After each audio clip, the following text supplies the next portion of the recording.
పెట్టుబడుల అవగాహనపై రేవంత్ మరియు గిరిబాబు గారు కండక్ట్ చేసే వెబినార్ కోసం ఈ నెంబర్కి కాల్ చేయండి. సుమన్ టీవీ ప్రేక్షకులకు నమస్కారం. నేను మీ రేవంత్ చల్లమల. ఈక్విటీ మార్కెట్స్ గత 3 ఏళ్లుగా మంచి రిటర్న్స్ని అయితే డెలివర్ చేశాయి. అటు mid cap and small cap ఇవైతే అద్భుతమైన రిటర్న్స్ని డెలివర్ చేశాయి.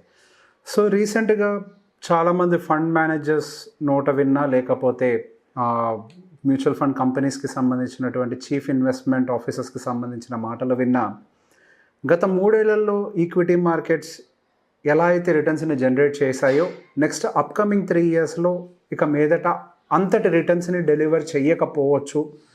కొంతవరకు మనకి ఈక్విటీస్లో రిటర్న్స్ అనేవి స్టేబుల్గా ఆగచ్చు, అంటే స్టేబుల్గానే ఉంటాయి, అంటే పడిపోతుందని వాళ్ళు ఎవరు చెప్పట్లేదు. కొంతవరకు స్టేబుల్గా ఒక దగ్గర ఉండిపోవచ్చు అనే ఒక వాదన కొంచెం గట్టిగానే వినిపిస్తుంది. రీసెంట్గా Franklin Templeton chief investment officer Janaki Raman గారు ఒక మాట చెప్పారు. రీసెంట్గా వాళ్ళది ఒక న్యూ ఫండ్ ఆఫర్ అని రిలీజ్ అవుతుంది ఫ్లెక్సీ క్యాప్కి సంబంధించి. దానికి సంబంధించిన మీటింగ్లో వాళ్ళు చాలా క్లియర్గా ఒక మాట అంటున్నారు.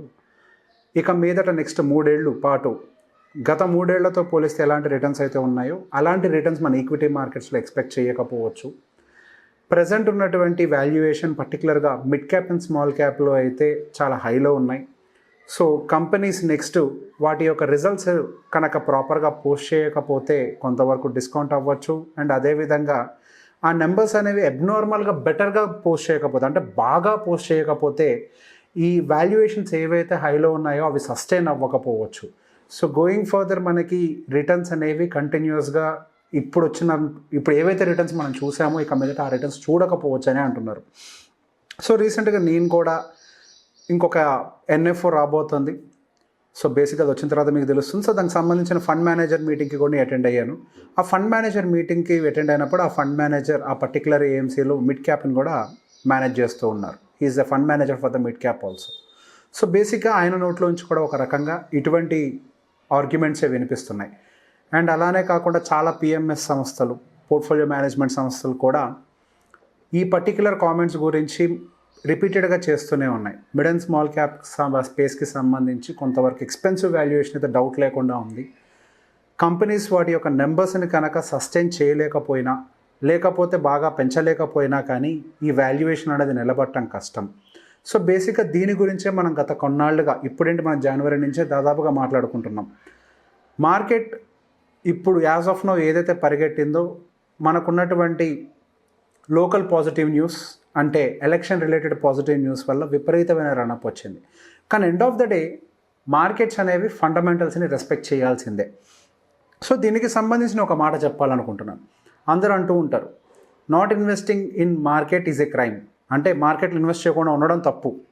అండ్ ఎస్, మార్కెట్లో ఇన్వెస్ట్ చేయకుండా ఉండడం తప్పే, కానీ మార్కెట్ యొక్క ఫండమెంటల్స్ని అర్థం చేసుకోకపోవడం అనేది పాపం.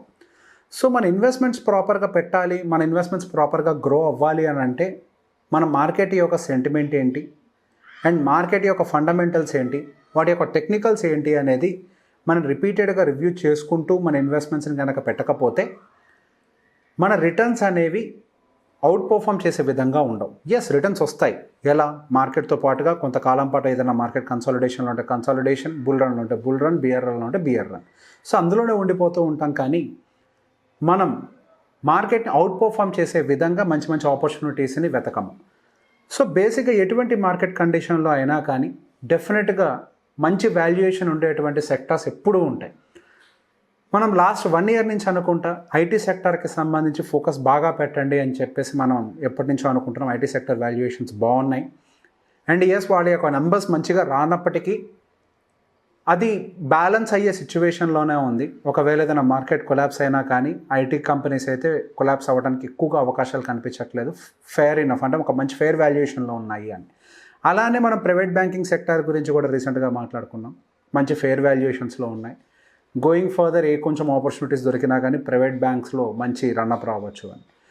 బేసిక్గా ఇక మీదట మన మ్యూచువల్ ఫండ్స్లో కానీ ఈక్విటీ మార్కెట్స్లో కానీ ఇన్వెస్ట్మెంట్స్ పెట్టేటప్పుడు జస్ట్ ఏదో ఒక యుఫోరియా లాగా కాకుండా, అందరితో పాటుగా పరిగెత్తడం లాంటి పరిస్థితులు కాకుండా కొంచెం తెలివిగా ఆలోచిస్తూ మార్కెట్ యొక్క ఫండమెంటల్స్ని అర్థం చేసుకుంటూ ఏ సెక్టార్స్ ఫండమెంటల్గా స్ట్రాంగ్గా ఉన్నాయి, ఒకవేళ వాళ్ళ నెంబర్ సరిగ్గా రానప్పటికీ కూడా డీప్ కరెక్షన్స్కి ప్రాబబిలిటీ లేనటువంటి సెక్టార్స్ ఏమున్నాయి, నెక్స్ట్ ఏ బుల్ రన్ మళ్ళీ స్టార్ట్ అయినా కానీ మొదటగా పార్టిసిపేట్ చేయడానికి అవకాశం ఉన్నటువంటి సెక్టర్స్ ఏమేమి ఉన్నాయి అనే విషయాన్ని మనం క్లియర్గా ఐడెంటిఫై చేసుకుంటూ ఉండాలి.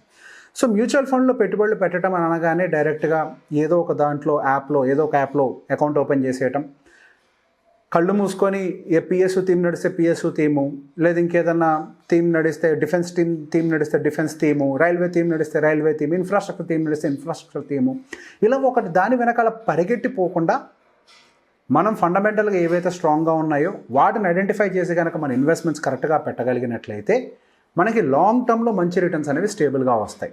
సో బేసిక్ ఇక్కడ ఒక విషయం గుర్తుపెట్టుకోవాలి. సో మీకు ఏదన్నా ఒకవేళ డౌట్ ఉన్నా కానీ ఇన్వెస్ట్మెంట్స్కి సంబంధించి ఎందులో ఇన్వెస్ట్మెంట్స్ పెట్టాలి అన్న డౌట్ మీకు ఉన్నా కానీ డెఫినెట్గా మీరు ఎటువంటి మీ అడ్వైజర్నైనా కన్సల్ట్ అవ్వచ్చు. అడ్వైజర్ అంటే యూట్యూబ్లో ఏదో రెవెన్యూ కోసం వీడియోస్ చేసేవాళ్ళు కాదండి, ప్రాపర్గా ఫైనాన్స్ ప్రొఫెషనల్స్ని మీరు మీట్ అవ్వాలి. And even SEBI is also very serious on this. ఒక ఫైనాన్షియల్ ప్రొఫెషనల్స్ త్రూ మాత్రమే వెళ్ళాలి, కానీ ఇర్రెగ్యులర్గా లేకపోతే అన్లాఫుల్గా ఏవైతే కంటెంట్ ఇస్తున్నారో వాళ్ళని నమ్మకండి అని చెప్పి. సో బేసిక్గా మీరు ఇన్వెస్ట్మెంట్స్ బల్క్లో పర్టికులర్గా లంసమ్స్ పెట్టే వాళ్ళైతే మాత్రం డెఫినెట్గా ఒక ఫైనాన్షియల్ అడ్వైజర్ని కన్సల్ట్ అయ్యి, ఒక రిజిస్టర్డ్ ఇన్వెస్ట్మెంట్ అడ్వైజర్ అయి ఉండొచ్చు, ఎంఫీ రిజిస్టర్డ్ మ్యూచువల్ ఫండ్ డిస్ట్రిబ్యూటర్ అయి ఉండొచ్చు, లేకపోతే ఒక ఫైనాన్షియల్ ప్లానర్ అయి ఉండొచ్చు, లేదా వెల్త్ మేనేజర్ అయి ఉండొచ్చు, ఎవరో ఒకరిని కన్సల్ట్ అయ్యి మీ యొక్క ఇన్వెస్ట్మెంట్స్ని ప్రాపర్గా మీరు డైవర్సిఫై చేసుకుంటే మార్కెట్స్లో వచ్చేటువంటి పెద్ద పెద్ద డిప్స్లో మీ పోర్ట్ఫోలియో కూడా డిప్ కాకుండా, అటువంటి డిప్స్ వచ్చినప్పుడు ఇన్ఫ్యాక్ట్ మంచి అడ్వాంటేజ్ తీసుకొని మార్కెట్లోకి మనీ పంపించేసే విధంగా మీ యొక్క పోర్ట్ఫోలియోని డిజైన్ చేయించుకొని పెట్టుకోండి. So portfolio structuring, portfolio rebalancing అనేది మార్కెట్లో ఒక ఆర్ట్. సో ఎప్పుడు కూడా మార్కెట్లో ఇటువంటి కండిషన్స్ వస్తూనే ఉంటాయి. Over valuation, under valuation, fair valuation అని చెప్పి ఇట్లాంటివన్నీ వస్తూనే ఉంటాయి. సో వీటన్నిటికీ ఎదురుగా మనం వెళ్ళి నిలబడగలగాలి, మంచి రిటర్న్స్ని మనం మనం మంచి రిటర్న్స్ని తీసుకోగలగాలి అని అంటే పూర్తి అవగాహన మనకు అక్కడ క్లియర్గా రాసి ఉంటుంది. Mutual fund investments are subjected to market risk.